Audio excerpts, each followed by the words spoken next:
북한이 발칵 뒤집혔습니다. 김일성의 아들로 태어나는 것, 여러분은 축복이라고 생각하십니까?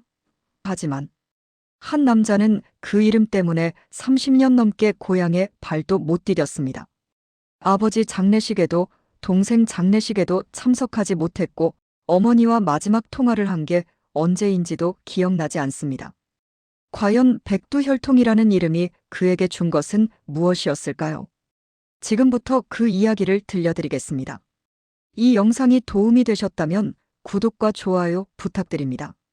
나는 김일성의 아들로 태어났습니다. 사람들은 그걸 축복이라고 생각할 겁니다. 그런데 제 어린 시절 기억 속에는 웃음보다 침묵이 더 많았습니다. 1970년대 초반 평양 만수대 지구에 있던 우리 집은 컸습니다. 정원엔 늘 꽃이 피어 있었고 부엌에선 전국 각지에서 온 최고의 식재료로 음식을 만들었습니다. 제 생일상에는 백두산 송이버섯밥이 올라왔고 함경도에서 공수한 명태식혜가 놓였습니다. 그 시절 남쪽도 보릿고개를 겪던 때라고 들었습니다. 북에서는 평양 바깥 지역 사람들은 더 힘들었을 겁니다. 하지만 저는 그런 걸 몰랐습니다. 아니, 몰라야 했습니다. 평일아, 이리 오너라. 아버지께서 손수 도시락을 싸주시던 날이 있었습니다. 학교 소풍 가는 날이었죠. 송이버섯밥에 고기 반찬까지 넣어주시며 말씀하셨습니다. 너는 다른 아이들과 다르단다. 항상 조심해야 해. 그때는 그 말뜻을 정확히 몰랐습니다. 하지만 학교에 가면 알 수 있었습니다. 등하교 길은 늘 경호원들이 에워쌌습니다. 검은 승용차 2대가 앞뒤로 따라왔고 제가 교실에 들어서면 아이들은 일제히 자리에서 일어났습니다. 김평일 동무 안녕하십니까? 전 그저 손을 흔들 뿐이었습니다. 친구를 사귀고 싶었지만 아무도 제게 먼저 다가오지 않았습니다. 한 번은 용기를 내서 옆자리 아이에게 말을 걸었습니다. 너 이름이 뭐니? 아이는 얼굴이 새하얗게 질렸습니다. 저는 김성철입니다, 동무. 우리 같이 놀자. 나도 친구가 필요해. 그날 오후 성철이는 웃으며 같이 공을 찼습니다. 처음으로 제 나이 또래 친구가 생긴 것 같았습니다. 그런데 다음 날 성철이 자리가 비어 있었습니다. 선생님, 성철이는요? 김성철 동무는 아버지 직장 관계로 함흥으로 전학 갔습니다. 하루 만에요. 아무 말도 없이요? 창문 너머로 대동강이 보였습니다. 모란봉 언덕 위로 봄바람이 불어왔습니다. 아름다운 평양 거리였지만 전 그날 처음으로 느꼈습니다. 나는 혼자구나. 집에 돌아오는 길 경호원 아저씨가 말했습니다. 평일 동무 친구는 조심해서 사귀어야 합니다. 왜요? 그냥 그렇습니다. 그날 밤 방에 누워 천장을 보며 생각했습니다. 제 생일상에 올라온 백두산 송이버섯, 함경도 명태, 평안도 쌀. 전국에서 온 최고의 것들이 제 식탁에 있었습니다. 하지만 제 옆자리엔 친구가 없었습니다. 어머니께서 방에 들어오셨습니다. 평일아, 잠이 안 오니? 어머니, 저는 왜 친구가 없어요? 어머니는 잠시 말이 없으셨습니다. 그러고는 제 머리를 쓰다듬으시며 말씀하셨습니다. 평일아, 너는 특별한 아이란다. 내가 이해하기엔 아직 어렵겠지만 너에게는 친구보다 더 중요한 일들이 있을 거야. 전 그냥 평범한 아이가 되고 싶어요. 어머니 눈가에 물기가 맺혔습니다. 그래, 엄마도 그러면 좋겠구나. 그때는 몰랐습니다. 이 특권이, 이 김일성의 아들이라는 이름이 저를 가두는 감옥이 될 줄은. 나는 김일성의 아들로 태어났습니다. 하지만 그 순간부터 저는 이미 나 자신이 아닌 다른 무언가가 되어가고 있었습니다. 1985년 저는 20이 넘은 청년이 되어 있었습니다. 아버지 김일성은 70을 넘기셨고 평양 거리 곳곳엔 친애하는 지도자 김정일 동지 구호가 늘어나기 시작했습니다. 제 이복 동생이었습니다. 어릴 적부터 그는 달랐습니다. 저는 대동강변을 산책하길 좋아했지만 그는 당 간부 회의실을 좋아했습니다. 저는 책을 읽었지만 그는 권력을 읽었습니다. 그날도 평범한 날이었습니다. 당 중앙위원회 건물 복도에서였습니다.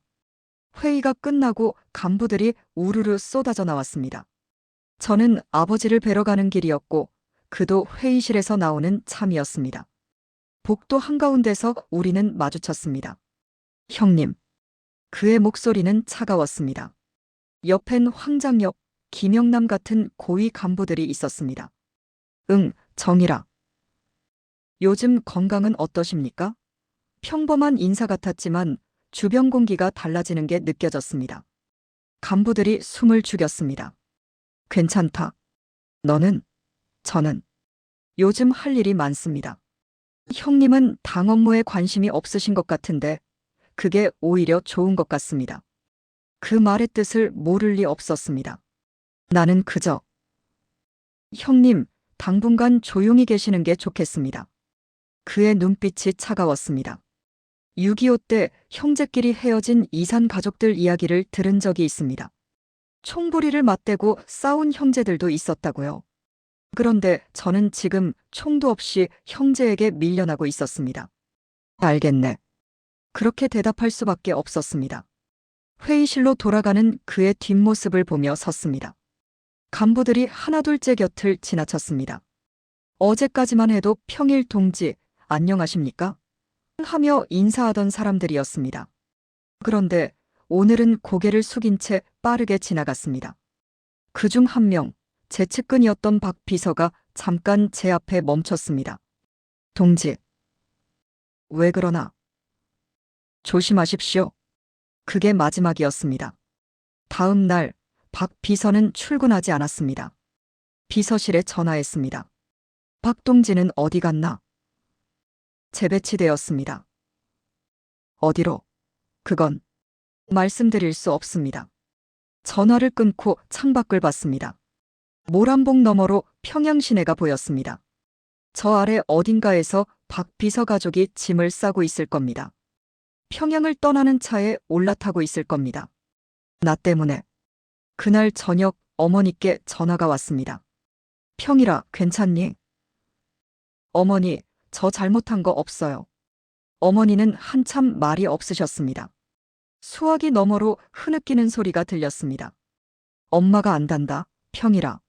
내가 잘못한 게 아니란다. 그럼 왜요? 왜 사람들이 제게서 떠나가요? 그건 내가 선택한 게 아니란다.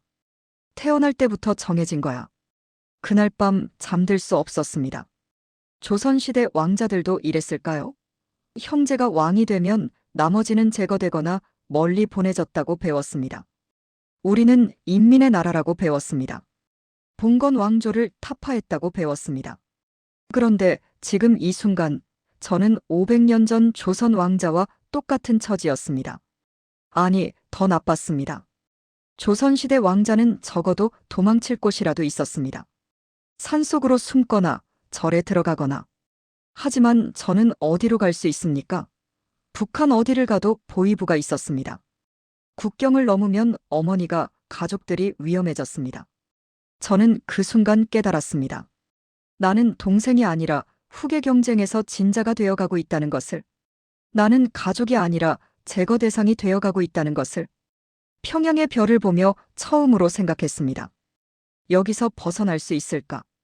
하지만 그 생각조차 위험했습니다. 제 방에도 도청장치가 있다는 걸 알고 있었으니까요. 그날 밤 저는 베개를 끌어안고 조용히 울었습니다.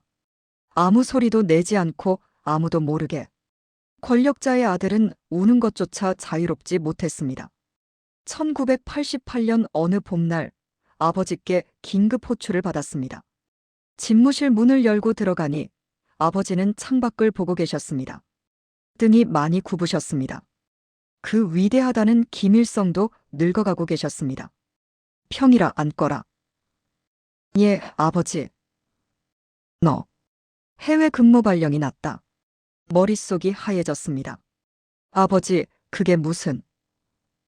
헝가리 대사관으로 가거라. 유럽 생활도 해보고 견문도 넓히고. 아버지의 목소리는 떨리고 있었습니다. 평생 강철 같던 그 목소리가 말입니다. 아버지, 저는 평양에 있고 싶습니다. 평일아. 아버지가 저를 보셨습니다.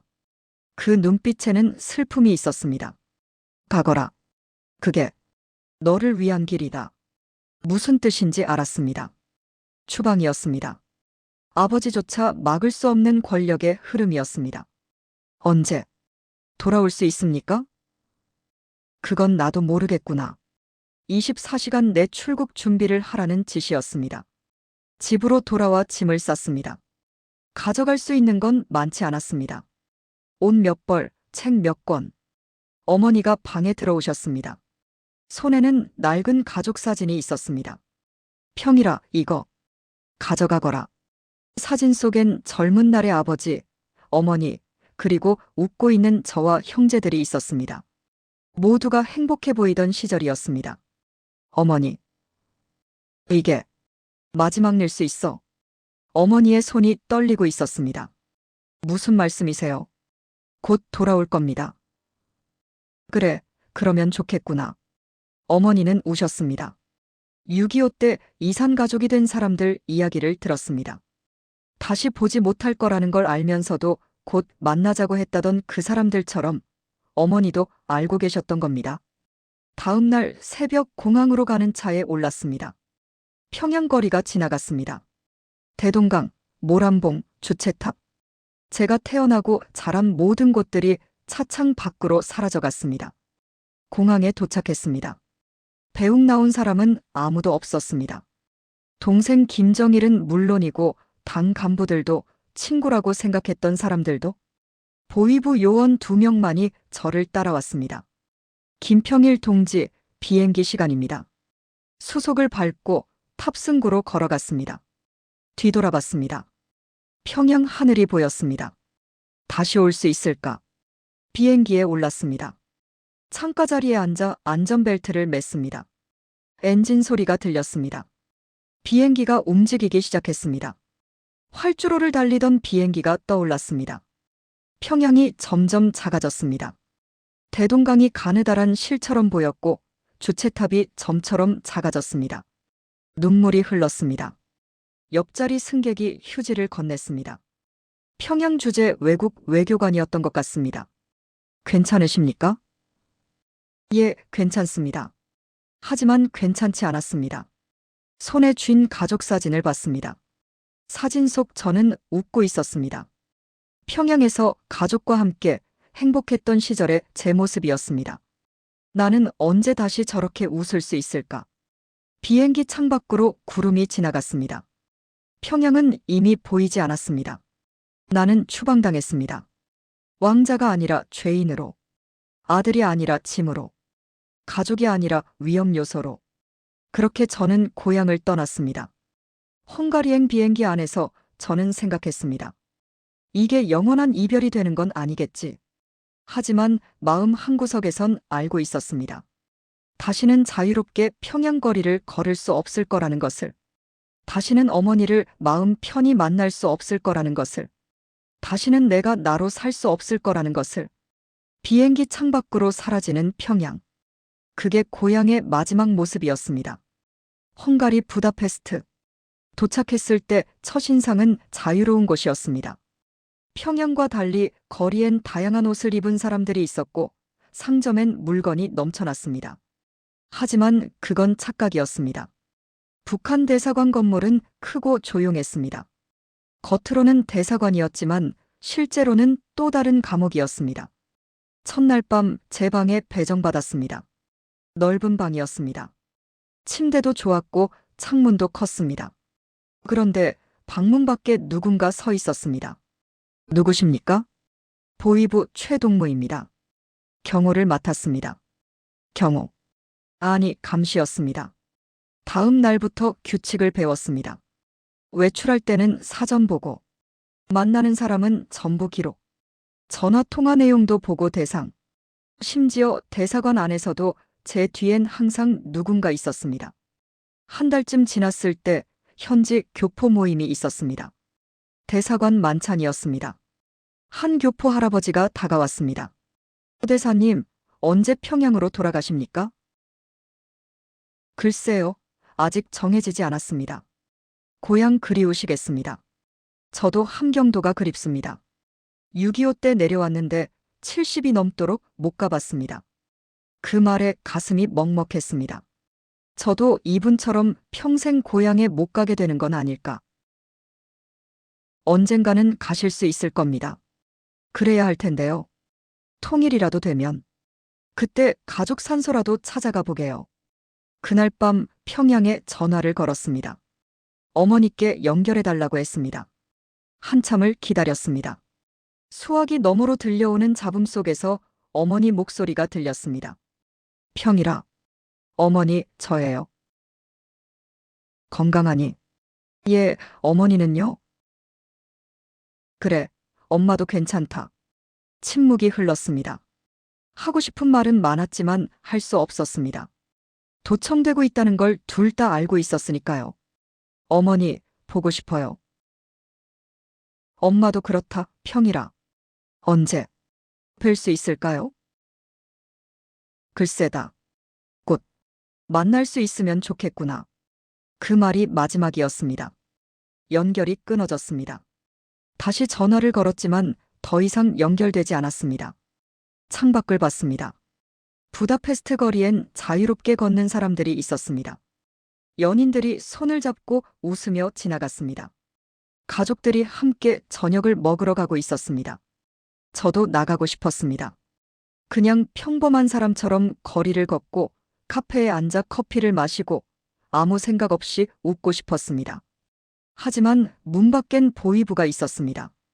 어느 날 용기를 내서 혼자 슈퍼마켓에 가보겠다고 했습니다. 대사 동지, 제가 동행하겠습니다.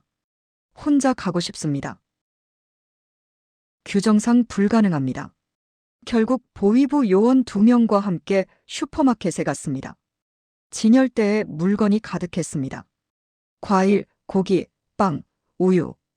평양 백화점보다 훨씬 많았습니다. 북한 주민들이 이걸 보면 뭐라고 할까? 그런 생각을 하다가 멈췄습니다. 이런 생각조차 위험했습니다. 집에 돌아와 일기를 쓰려다 그만뒀습니다. 일기장도 검열 대상이라는 걸 알고 있었으니까요. 그날 밤 침대에 누워 생각했습니다. 나는 대사다. 외교관이다. 명함엔 특명정권 대사라고 적혀 있다. 하지만 나는 내 인생의 대사가 아니다. 나는 누군가가 쓴 대본을 읽는 배우일 뿐이다. 탈출하고 싶었습니다. 이 대사관을 나가 자유로운 나라로 가고 싶었습니다. 하지만 평양에는 어머니가 있었습니다. 가족들이 있었습니다. 내가 탈출하면 그들이 어떻게 될까? 숙청될 것입니다. 수용소로 갈 것입니다. 나 하나 자유로워지려고 가족 전부를 죽일 수는 없었습니다. 그래서 저는 견뎠습니다. 대사관이라는 궁전에서, 자유로운 나라 한가운데 있는 감옥에서 나는 권력을 가진 사람이 아니었습니다. 권력을 두려워해야 하는 사람이었습니다. 1994년 7월 8일. 그날 아침 CNN 뉴스를 보고 있었습니다. 브레이킹 누즈 마이너스 노스 코리언 리더 킴 1-성 해즈 다이드. 화면이 흔들렸습니다. 아니, 제 손이 떨리고 있었습니다. 아버지가 돌아가셨습니다. 평양으로 전화를 걸었습니다. 연결되지 않았습니다. 대사관 본국 연락선에 연결했습니다. 귀국 일정은 추후 통보하겠습니다. 아버지 장례식인데 가야 하지 않습니까? 상부 지시를 기다려 주십시오. 며칠을 기다렸습니다. TV에서는 평양 인민들이 울고 있었습니다. 금수산 궁전에 아버지의 시신이 안치되었다는 뉴스가 나왔습니다. 저는 그곳에 없었습니다. 아들인데 장례식에 없었습니다. 일주일 뒤 전문이 왔습니다. 김평일 동지는 현지 업무 관계상 귀국이 어려움. 해당 지역에서 추모 행사 주관할 것. 거짓말이었습니다. 업무가 문제가 아니었습니다. 오지 말라는 뜻이었습니다. 대사관 직원들 앞에서 추모 행사를 했습니다. 검은 완장을 차고 아버지 사진 앞에 섰습니다. 위대한 수령 김일성 동지는 연설문을 읽으며 울었습니다. 슬퍼서가 아니라 분해서, 억울해서 울었습니다. 아버지를 마지막으로 보지 못했습니다. 그날 밤 평양 옛 동료에게서 비공식 전화가 왔습니다. 평일 동지. 왜 그러나 무슨 일인가? 조심하십시오. 형님께서는 오시지 않는 게 좋습니다. 무슨 소리인가? 박 비서 기억하십니까? 함께 일하시던. 그래, 알고 있네. 더 이상 안 계십니다. 무슨 말인가? 어디 갔나? 침묵이 흘렀습니다. 이해하실 겁니다. 그리고 김동지도, 최동지도, 형님 측근이셨던 분들이 모두. 전화가 끊어졌습니다. 손이 떨렸습니다. 측근들이 사라졌다는 뜻이었습니다. 숙청되었다는 뜻이었습니다. 제 주변 사람들을 정리하고 있었던 겁니다. 다음은 누구일까요? 어머니, 형제들, 아니면 나. 창밖을 봤습니다. 부다페스트 밤거리가 보였습니다. 평양은 2000km 너머에 있었습니다. 아버지 산소도 거기 있을 겁니다. 어머니도 제가 태어난 집도 어린 시절 뛰놀던 대동강변도. 하지만 저는 갈 수 없었습니다. 6.25 때 이산 가족이 된 사람들 생각이 났습니다. 바로 코앞에 고향이 보이는데 갈 수 없었던 그 사람들. 저도 마찬가지였습니다.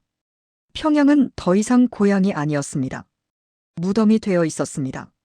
돌아가면 살아서 나올 수 없을 것 같았습니다. 책상 서랍을 열었습니다. 어머니가 주신 가족 사진이 있었습니다. 사진 속 아버지는 웃고 계셨습니다. 젊고 건강하셨을 때의 모습이었습니다. 아버지, 마지막 인사조차 못 드렸습니다. 효자가 되고 싶었는데 장례식조차 가지 못했습니다. 그날 밤 처음으로 생각했습니다. 나는 이미 고아가 되었구나. 아버지는 돌아가셨고 어머니와는 연락이 끊겼고 평양엔 돌아갈 수 없고 나는 이름만 김일성의 아들이지 실제로는 아무도 아닌 사람이 되어 있었습니다. 휴대폰을 봤습니다. 평양 번호를 눌러봤습니다. 연결되지 않았습니다. 다시 눌렀습니다. 역시 연결되지 않았습니다. 포기했습니다. 창밖 별을 보며 중얼거렸습니다. 아버지, 어머니, 저 여기 있습니다. 살아 있습니다. 하지만 그 말을 들을 사람은 아무도 없었습니다. 나는 그날 처음으로 알았습니다. 살아있지만 죽은 것과 같은 사람이 된다는 게 어떤 건지. 2011년 12월 17일. 또다시 CNN 뉴스였습니다. 김종-1 노스 코리언 리더 해즈 다이드. 동생이 죽었습니다. 이번엔 달랐습니다. 주변 사람들이 저를 바라보기 시작했습니다. 대사관 직원 하나가 조심스럽게 물었습니다. 대사 동지, 이제 귀국하시는 겁니까? 모르겠네. 하지만 김정일 동지가 돌아가셨으니 형님이신 대사 동지께서 말을 끊었습니다. 그런 생각하지 말게. 나는 정치와 무관한 사람이네. 하지만 속으로는 알고 있었습니다. 이번에도 돌아갈 수 없을 거라는 것을. 며칠 뒤 평양에서 전문이 왔습니다. 김평일 동지 귀국 가능성 검토 중. 추후 연락 예정. 검토 중이라는 말이 무섭게 느껴졌습니다. 그날 밤 잠을 잘 수 없었습니다. 귀국하면 어떻게 될까? 환영받을까? 아니면 TV에서는 김정은이 나왔습니다. 동생의 아들, 제 조카였습니다. 경애하는 김정은 동지를. 새로운 후계자였습니다. 나는 어디에도 속하지 못했습니다. 김일성의 아들이지만 김일성은 돌아가셨습니다. 김정일의 형이지만 김정일도 죽었습니다. 김정은의 삼촌이지만 김정은은 저를 필요로 하지 않았습니다. 책상 앞에 앉아 종이를 꺼냈습니다. 유서를 쓰기 시작했습니다. 만약 내가 죽거든. 그러다 펜을 멈췄습니다. 누구에게 이 유서를 남기지? 어머니, 연락이 끊어진 지 오래입니다. 가족? 누가 남아있는지도 모릅니다. 친구? 평생 진짜 친구가 없었습니다. 결국 종이를 구겼습니다. 쓰레기통에 던졌습니다. 다시 꺼내서 찢어버렸습니다. 흔적을 남겨서도 안 됐습니다. 새벽 3시 창밖을 봤습니다. 거리엔 아무도 없었습니다. 평양에선 지금쯤 장례 준비가 한창일 겁니다. 이번에도 저는 참석할 수 없을 겁니다. 한 달쯤 뒤 평양에서 전문이 왔습니다. 김평일 동지 귀국 일정 추후 재통보. 추후라는 말은 영원히 오지 않는 미래를 뜻했습니다. 알았습니다. 이제 확실히 알았습니다. 나는 평생 돌아갈 수 없구나. 대사관 창고에 오래된 짐들이 있었습니다. 제가 1988년에 가져온 가방이었습니다. 열어봤습니다. 어머니가 주신 가족사진, 평양에서 가져온 책 몇 권, 낡은 옷까지. 30년 가까이 지났지만 여전히 그대로였습니다. 사진 속 어머니를 봤습니다. 살아계실까? 연락할 방법이 없었습니다. 그날 저녁 현지 교포 모임이 있었습니다. 한 할머니가 다가왔습니다. 대사님, 통일이 언제쯤 될까요? 우린 늙어서 고향도 못 가보고 죽을 것 같아요. 곧 되지 않을까요? 거짓말이었습니다. 저도 믿지 않는 말이었습니다. 우리 세대가 못 보면 자식들이라도 통일된 조국을 봤으면 좋겠어요. 할머니 눈에 눈물이 고였습니다. 저도 울고 싶었습니다. 저도 고향에 가고 싶습니다. 어머니 보고 싶습니다. 하지만 말할 수 없었습니다. 김평일은 울 수 없었습니다. 약한 모습을 보일 수 없었습니다. 집에 돌아와 거울을 봤습니다. 늙어가는 제 얼굴이 보였습니다. 나는 무엇을 위해 살고 있나? 대답할 수 없었습니다. 그저 살아있을 뿐이었습니다. 죽지 않기 위해, 가족을 지키기 위해 그저 견디며 살고 있을 뿐이었습니다. 나는 떠날 수 없는 사람이었습니다. 그것이 김씨 가문에 태어난 대가였습니다. 사람들이 묻습니다. 왜 탈북하지 않았습니까? 쉽게 묻습니다. 마치 제가 선택할 수 있었던 것처럼 2015년쯤이었을 겁니다. 남한 기자 하나가 대사관 앞에서 기다리고 있었습니다. 대사님, 잠깐만 인터뷰 부탁드립니다. 죄송합니다. 북한 실상에 대해 증언해 주시면. 할 말이 없습니다. 하지만 대사님은 김일성의 아들이시지 않습니까? 진실을 알리실 수. 말을 끊었습니다. 제가 진실을 말하면 평양에 있는 사람들이 어떻게 되는지 아십니까? 기자는 말이 없었습니다. 죄송합니다. 기자가 떠났습니다. 집으로 돌아와 생각했습니다. 나는 왜 자유를 선택하지 못하는가? 답은 간단했습니다. 평양에 인질이 있었으니까요. 어머니, 형제들, 그들과 연결된 모든 사람들. 제가 입을 열면 그들이 죽습니다. 제가 탈북하면 그들이 수용소로 갑니다. 제가 자유를 선택하면 그들이 대가를 치릅니다. 어느 날 밤 산책을 나갔습니다. 거리에 한국 식당이 보였습니다. 서울집이라는 간판이었습니다. 창문 너머로 사람들이 보였습니다. 삼겹살을 굽고 소주를 마시고 웃고 있었습니다. 들어가고 싶었습니다. 한국말로 주문하고 고향 음식을 먹고 자유롭게 이야기하고 싶었습니다. 하지만 발이 떨어지지 않았습니다. 제가 저 문을 열고 들어가는 순간 저는 더 이상 북한 대사가 아니게 됩니다. 그럼 평양에선 어떤 일이 벌어질까요? 발걸음을 돌렸습니다. 집으로 돌아와 거울을 봤습니다. 나는 비겁한 사람인가? 아니면 책임감 있는 사람인가? 잘 모르겠습니다. 다만 한 가지는 확실합니다. 나는 한 번도 진짜 자유롭게 선택해 본 적이 없다는 것. 모든 선택에는 다른 사람의 목숨이 걸려 있었다는 것. 해외 교포 모임에서 만난 할아버지 한 분이 말씀하셨습니다. 대사님, 용기를 내세요. 진실을 말씀하세요. 당신 같은 분이 나서주시면 세상이 북한의 실상을 알 수 있습니다. 고개를 저었습니다. 제 용기 하나로 제 가족이 죽습니다. 그래도 할아버님 6.25 때 헤어진 가족이 계시다고 하셨죠? 예, 북에 형님이 계십니다. 만약 제가 할아버님께 이렇게 말하면 어떻겠습니까? 할아버님이 여기서 북한 체제를 비판하시면 북에 계신 형님이 죽습니다. 그래도 하시겠습니까? 할아버지는 말이 없으셨습니다. 죄송합니다, 대사님. 제가 생각이 짧았습니다.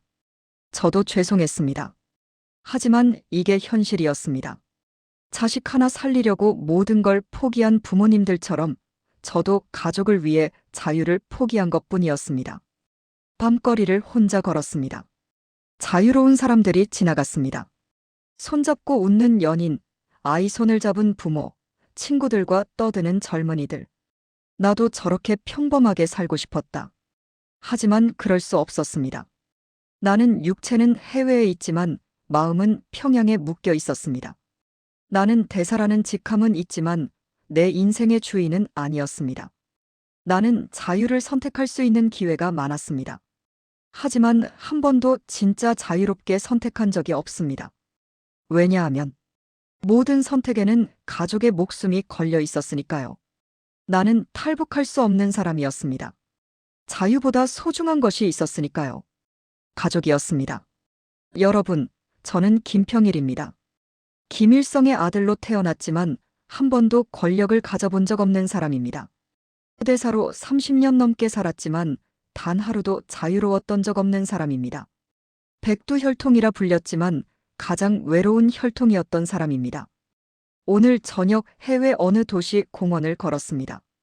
벤치에 가족이 앉아 있었습니다. 아버지, 어머니, 그리고 두 아이.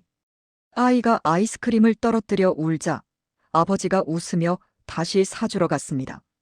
나도 저렇게 평범하게 살고 싶었다. 하지만 저는 그럴 수 없었습니다. 김일성의 아들로 태어나는 순간 저는 이미 평범함을 잃었습니다. 사람들은 제게 묻습니다. 권력자의 아들이 부럽지 않습니까? 부럽습니다. 하지만 여러분이 생각하는 그런 이유가 아닙니다. 저는 권력이 부러운 게 아니라 자유가 부러웠습니다. 24시간 편의점에 혼자 가서 라면 하나 사는 것. 친구와 술 한잔하며 솔직하게 이야기하는 것. 가족에게 전화해서 보고 싶어라고 말하는 것.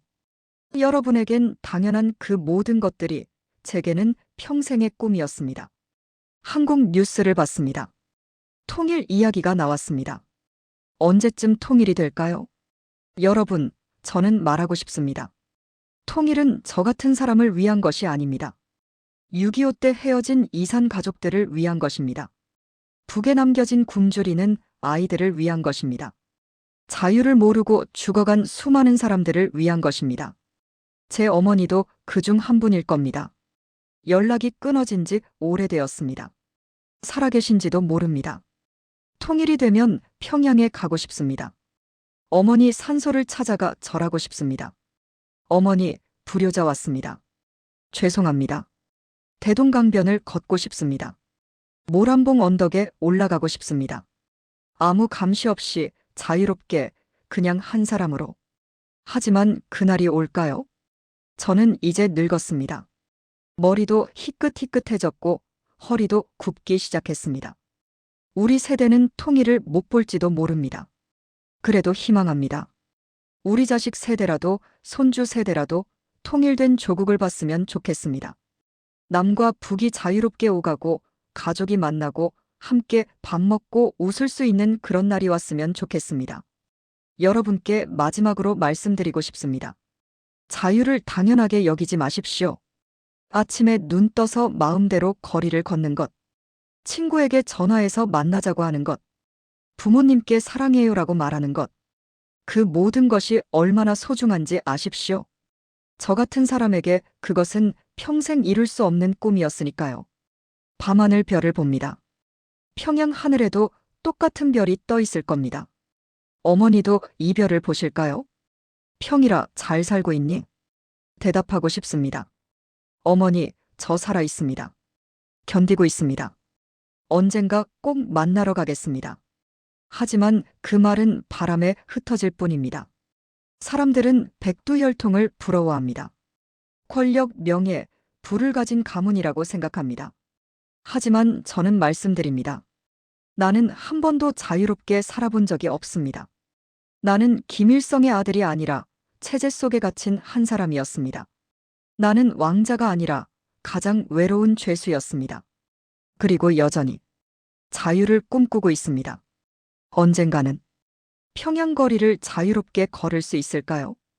어머니 손을 잡고 다녀왔습니다라고 말할 수 있을까요? 그날이 오면 나는 비로소 김평일이 아닌 한 사람의 자유인이 될 것입니다. 여러분, 그날까지 저는 기다리겠습니다. 희망을 놓지 않겠습니다. 통일된 조국에서 자유로운 하늘 아래서 다시 만날 수 있기를 바랍니다. 감사합니다.